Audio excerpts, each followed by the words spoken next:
નમસ્કાર વિદ્યાર્થી મિત્રો, એનવીકે સ્ટડી ઝોનમાં આપ સર્વેનું હાર્દિક સ્વાગત છે।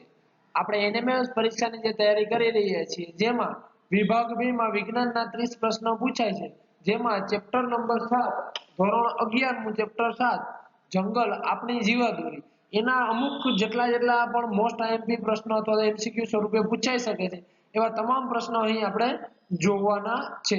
જો તમે આપણી ચેનલમાં ન હો તો ચેનલને જરૂરથી લાઈક શેર અને સબસ્ક્રાઇબ કરી દેજો।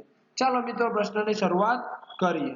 પહેલો પ્રશ્ન, નીચેના પૈકી કયા વૃક્ષને જંગલી વૃક્ષ તરીકે ગણાતા નથી? એટલે જંગલી વૃક્ષ તરીકે કયું વૃક્ષ નીચેનામાંથી ગણાતું નથી? સાગ, ખાખરો, નાળિયેરી કે ખેર? મિત્રો નાળિયેરી છે જંગલી વૃક્ષ તરીકે ગણાતા નથી, એટલે નાળિયેરી આપણો આવશે સાચો જવાબ।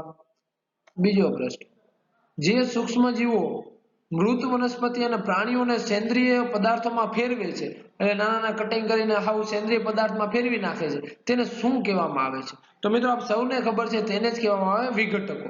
તૃણાહારીઓ એટલે તો જે આપણે વનસ્પતિનો આ પોષણમાં આપણે વનસ્પતિ લેતા હોય ને તૃણાહારી કહેવાય, કીટકોને જે લેતા હોય ને કીટકહારીઓ કહેવાય, પરોપજીવી એટલે બીજા ઉપર નિર્ભર અને પરોપજીવી કહેવાય।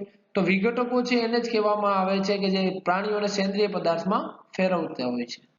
ત્રીજો પ્રશ્ન, કયા સજીવોને વિઘટકો કહેવામાં આવે છે?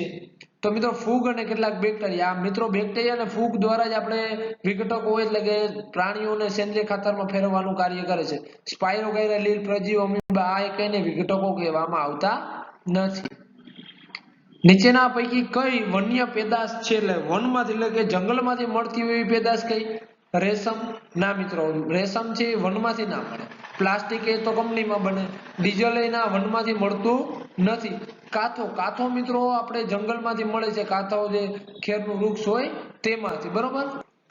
ચાલો મિત્રો એના પછી પાંચમો એમસીક્યુ જોઈએ।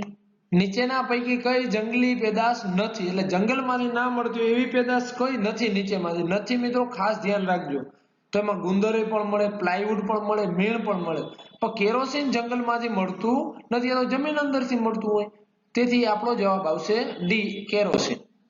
છઠ્ઠો પ્રશ્ન, કયા વૃક્ષનું લાકડું ફર્નિચર બનાવવા માટે મુખ્યત્વે એટલે કે વધારે ફર્નિચર બનાવવા માટે વપરાય છે? બાકી ફર્નિચર માટે તો બધા લાકડા ઉપયોગી જ છે, પણ સૌથી વધારે કેનો ઉપયોગ થાય છે?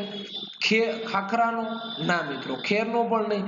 મિત્રો સૌથી વધારે આપણે સાગના ફર્નિચર જોઈએ, જે આપણે લાંબો સમય સુધી ટકી રહે છે અને એમાં કોઈ પણ વધારે બગાડ થતો નથી, બહુ લાંબા સમયે ખરાબ થાય છે ત્યાં સુધી આપણે એ વ્યવસ્થિત રાખી શકીએ છીએ, એટલે સાગનો ઉપયોગ થાય છે। સાતમો પ્રશ્ન, જંગલમાં મુગટથી રચાતી જુદી જુદી આડી હરોળ જોવા મળે છે, તેને શું કહેવામાં આવે છે? એને છાયા, તાજ, જાડી કે વાનસ્પતિક સમૂહ? મિત્રો મુગટથી રચાતી મુગટ જ કોને કહેવામાં આવે? કે વનસ્પતિનો સમૂહ હોય નાના નાના ઝાડવાનો, એને જ કહેવામાં આવે મુગટ। તેથી આપણે વાનસ્પતિક સમૂહ હોય એને જ મુગટ કહીએ છીએ। આઠમો પ્રશ્ન, કોને લીલા ફેફસા અને કુદરતનું જળ શુદ્ધિકરણ તંત્ર ગણવામાં આવે છે? મિત્રો આ ચેપ્ટરમાં તમે ભણી ગયા છો, તો આપણે જંગલ છે એને જ આપણે શું કહીએ છીએ? લીલા ફેફસા અને જળ શુદ્ધિકરણ, જેથી કરીને આપણું પર્યાવરણ બચે છે કેના લીધે? જંગલના લીધે જ। નવમો પ્રશ્ન, સાપનો પ્રિય ખોરાક કયો છે? સાપ સૌથી વધારે શું ખાય છે?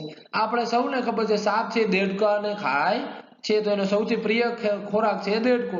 જ્યાં પણ તમારી આસપાસ તમે રહેતા હશો, જ્યાં દેડકા વધુ હશે તે વિસ્તારમાં સાપનું પ્રમાણ પણ વધારે જોવા મળશે।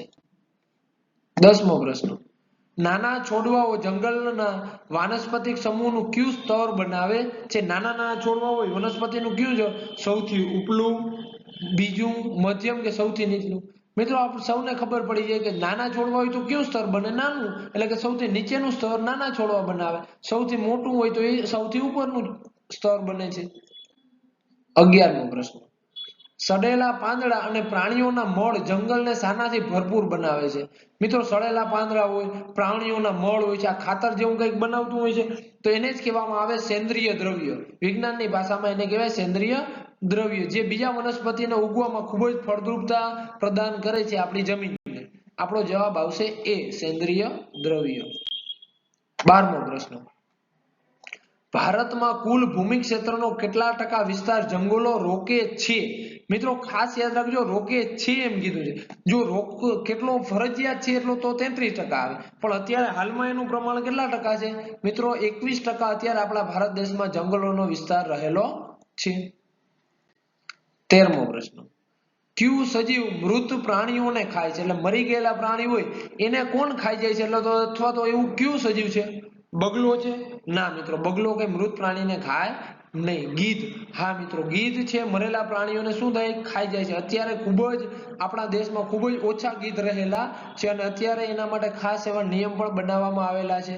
તો ગીધ છે એ આપણું સફાઈ કર્મચારી પણ કહી શકાય છે, કારણ કે મરેલા એટલે કે મૃત પામેલા પ્રાણીઓને ખાઈ જશે, જેથી આપણી આસપાસ ગંદકી પણ ઓછી કરે છે, એનું નામ છે ગીધ. 14મો પ્રશ્ન, નીચેના પૈકી કોને વરસાદી પાણીના કુદરતી શોષકો ગણવામાં આવે છે? વરસાદી પાણી હોય એને કુદરતી રીતે શોષી લેતા હોય એવા કોને ગણવામાં આવે છે?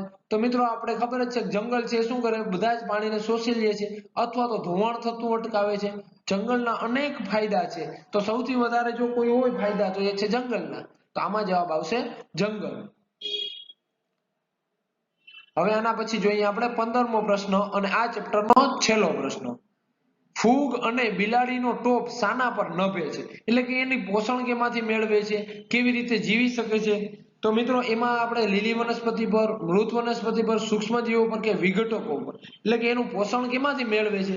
તો મિત્રો બિલાડીનો ટોપ અથવા તો ફૂગ જે આપણે કહીએ છીએ તે હંમેશા મૃત વનસ્પતિને પોષણમાં લે છે અને એના પર જ નભે છે. તો આપણે ધોરણ 7 નું ચેપ્ટર નંબર 11 અહીં પૂર્ણ થાય છે. તમામ એના આઈએમપી એમસીક્યુ નું સોલ્યુશન આપણે જોઈ ચૂક્યા. તો જો તમે આપણી ચેનલ ઉપર નવા હો તો ચેનલને જરૂરથી લાઈક, શેર અને સબસ્ક્રાઇબ કરજો અને આ તમને વિડીયો કેવો લાગ્યો તે કોમેન્ટમાં અમને જણાવજો, જેથી અમે આવા નવા વિડીયો નવા મૂકતા રહેશું. અને જો તમારે એનએમએમએસ નું WhatsApp ગ્રુપ છે એમાં એડ થવા માંગતા હો તો મોબાઈલ નંબર 7862884436, આ મોબાઈલ નંબર ઉપર હાઈ કરી અને એનએમએમએસ લખીને સેન્ડ કરી દેજો, જેથી કરીને તમને અમે એ ગ્રુપમાં એડ કરી દઈશું. Thank you.